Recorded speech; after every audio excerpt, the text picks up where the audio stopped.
Dis éclaire-moi sur le sujet. La nouvelle rubrique éco-responsable sur Top Music.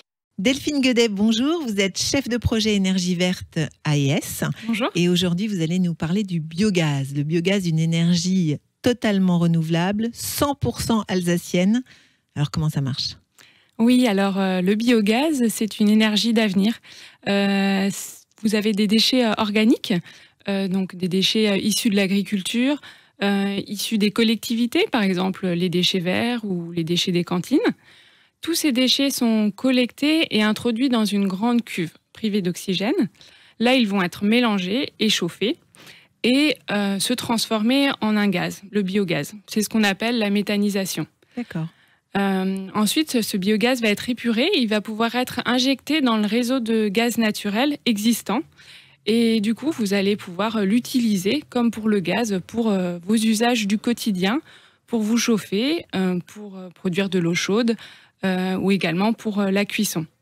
Donc, alors, vous dites déchets organiques, c'est-à-dire ma peau de banane, oui, tous les déchets. Votre peau de banane, le reste des assiettes de nos enfants. Mais également les déchets issus de l'agriculture, une fois qu'on coupe le maïs, les fumiers, le lisier également.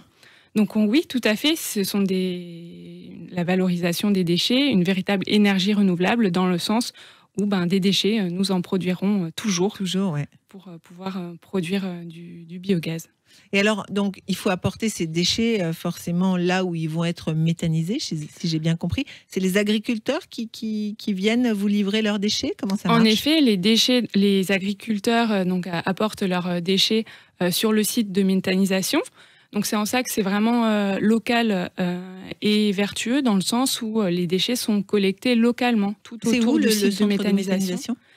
Ça se passe au port de Strasbourg à Oberchez-Folsheim. D'accord. Donc c'est des agriculteurs de toute l'Alsace qui viennent alors apporter leurs déchets ? Oui, principalement, mais vraiment même dans encore le Bas-Rhin, plus près. dans ouais, le d'accord. Bas-Rhin, autour du site de méthanisation. D'accord. Donc ces déchets-là sont transformés donc en gaz vert, on va appeler ça comme ça. Oui. Et puis je crois qu'il y a un engrais qui est fait également oui, grâce tout à ça. fait. C'est un des grands avantages aussi du processus de méthanisation, c'est qu'il y a le gaz d'un côté et le digestat de l'autre. C'est ces fameux résidus de la production. Cet engrais naturel qui va pouvoir permettre aux agriculteurs qui sont venus donner leurs déchets de récupérer cet engrais naturel pour nourrir leurs terres et éviter le recours aux engrais chimiques. Donc rien ne se perd, tout se transforme. Exactement. C'est génial. Donc on peut bien entendu se chauffer, cuire, faire sa cuisine, etc. On peut rouler également au gaz vert. Oui, tout à fait. Le biogaz peut également être un carburant, le bio-GNV, qu'on retrouve notamment dans les stations ES. Alors Delphine, vous m'avez convaincue, je suis motivée. Si je veux passer au gaz vert, au biogaz, je fais comment ? Eh bien, c'est très simple. Il suffit d'appeler ES au 03 88 75 20 20 et nos conseillers s'occupent de tout. Et alors, il y a des travaux, il faut intervenir sur mon... Non, aucune inquiétude, aucun travaux à réaliser, pas de coupure. Donc, c'est très simple, choisir l'offre biogaz 100% alsacien. Donc, je ne sentirai rien. Non, vous ne sentirez rien. Alors, ce qu'il faut peut-être préciser, c'est que ce gaz vert ne va pas arriver directement sous ma casserole. Oui, en effet, le biogaz, une fois épuré, a les mêmes propriétés que le gaz naturel. Il est injecté dans le réseau de gaz naturel et ensuite, on ne peut plus le distinguer par rapport au gaz naturel classique. Donc, en choisissant le biogaz 100% alsacien avec ES, vous contribuez au développement des énergies renouvelables de ce biogaz aux portes de Strasbourg.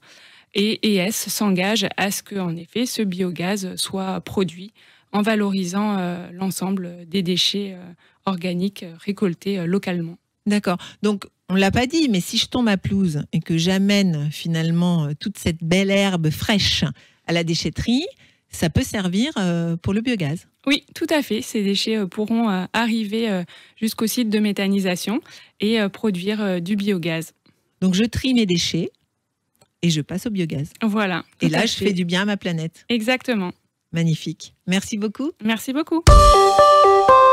Dis ES, éclaire-moi sur le sujet. La nouvelle rubrique éco-responsable sur Top Music.